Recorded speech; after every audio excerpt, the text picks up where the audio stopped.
हथवा में लिहली बहिनी राखिया तो डिब्बा में मिठाई आनु हो।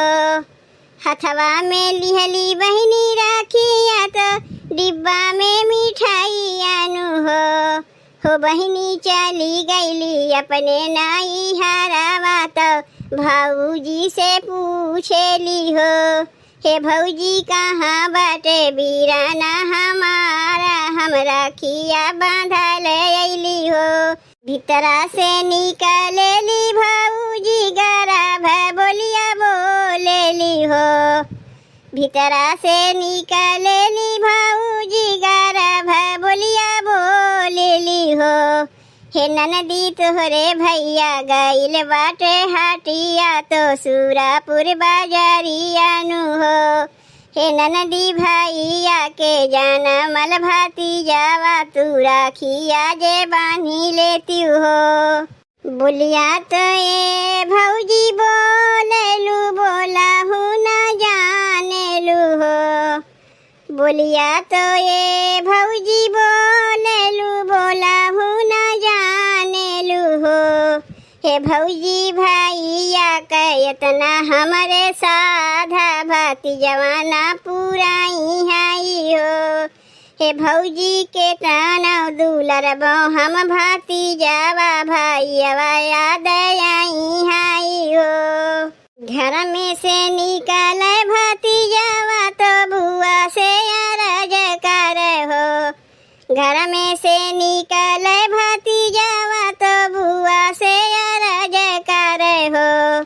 हे बुआ का कर अइलू नाई हरावा ससुरा चली जाई तुनु हो।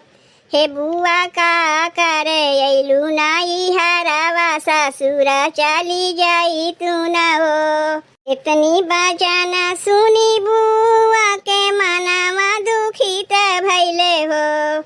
इतनी बचाना सुनी बुआ के मनावा दुखित भइले हो बहिनी ढरा ढरा गिरे लगले आंसुआ तो भैया के आंगनवा में हो बहिनी ढरा ढरा गिरे लगले आंसुआ तो भैया के आंगनवा में हो।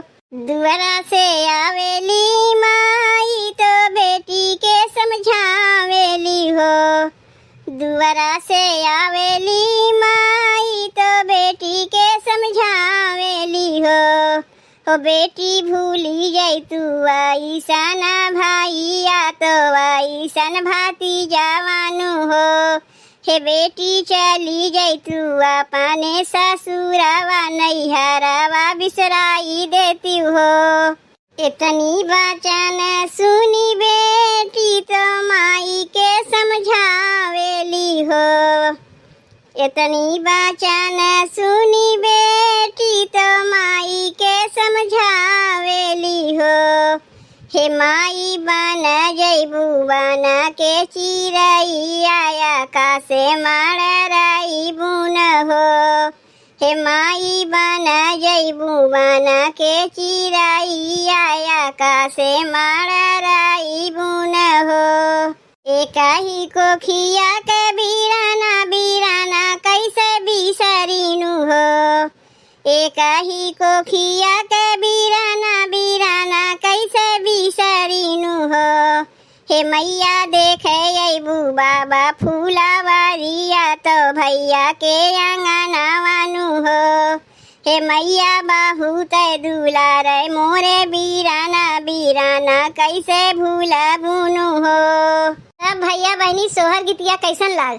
अगर अच्छा लाग हो तो वीडियो को लाइक कर दियो, चैनल को सब्सक्राइब कर दियो भैया बहनी।